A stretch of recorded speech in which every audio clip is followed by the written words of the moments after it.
Ayan mga boss at good morning. Welcome back ulit sa ating YouTube channel. Ayan ang update na natin itong project natin ng corner lot at 3 room. Nakabit na natin yung steel door dito sa main door. And then nagtatals na sa ground floor na flooring natin. Okay. And then mamaya update na rin natin yung block 34 ng interior din natin. Sabay na natin ng block 27 and then block 34. Okay, Sarah. Tara samahan nyo at check na natin itong block 27. Let's go. Yan mga boss, at dito sa block 27 nakabit na natin yung steel door nya. Yan, at pipinturahan na lang natin yan. Kabit na. Okay. And then dito naman tatiles na natin yung flooring. Yan. Okay na. Yan. Yung steel door na. May sarili din na silipan ba? Dito may outlet pa tayo dyan. Ihabang na lang natin yan din yung outlet nya. Ito yung steel door nya. Tiles, yan. Natatiles na natin yung flooring dito. Ito matigas na to. Okay na. Okay. Yan. Ito yung sa lababo nya na bar counter dito. Nalagyan natin ng cup. Ayan. Oh, close na yan. Simentoy na lang yan. Ang ganda yung tiles na nabili ng client. Ganda. Ito ba yung may plastic? Wala. Meron. Maganda to. Ito ang the best. Dito na bitaw tong tiles na to. Ceramic. Malinis siya oh. Ganda siya, makintab kasi may plastic din to. Yung natin mga boss, PVC panel, naka-prepare na. Ay, madali na ikasa. Pero tapos na yung natin dito, fill light na ibang na. Ang gusto ng client, dalawang fill light lang to. Dalawang fill light din yon. At ibang switch yun, ibang switch din to. Center light dito. At ang kakabit natin dito, yung niya, yung kanyang ceiling fan lang naman na may sariling ilaw. Okay? Yan, ang PVC panel. Meron na rin to PVC panel. Nag-plug na rin natin to.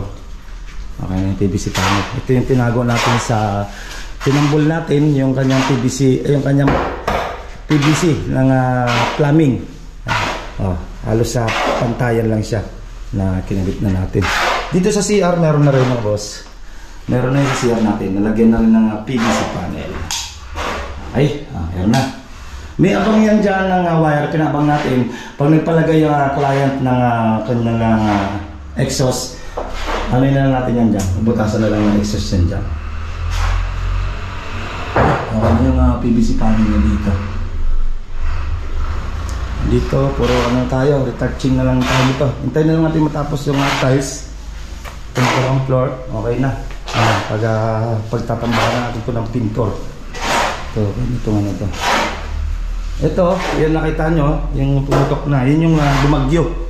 I-retouch na lang natin to. Pero kailangan pa rin ma-waterproofing. Yan, yun yung lumubo na tubig.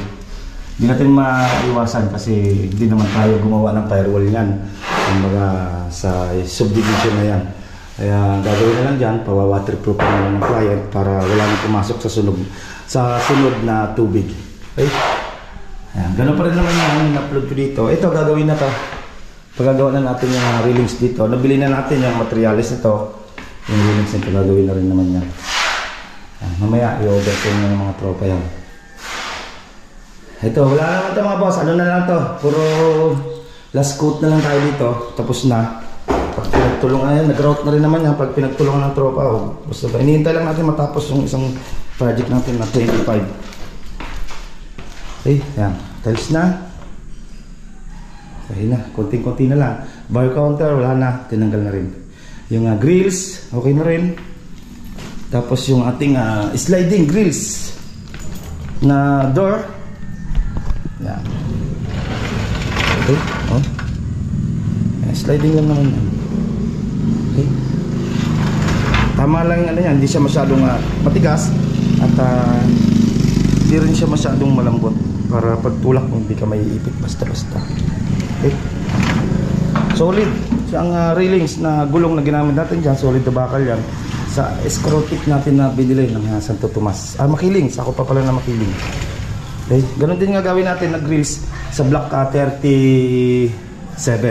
Naka-railings din yung kanyang yung kanyang grills. Yan. Hindi nakapasok si labor, no? Hindi, ito lang naman titirahan niya, kapraso lang naman. Yung labor umuwi, nag-emergency lang kasi kaya nakauwi. Yan, yun lang naman yan. At next week, tutok na ulit sa pintura dito. Hintayin mo natin matapos para makapagkilos tayo ng ayos. Gawa na, pagtapos na yung ating tiles, makakapagkilos na tayo ng ayos. Ito, makakabitan na natin. PVC na lang naman. Okay?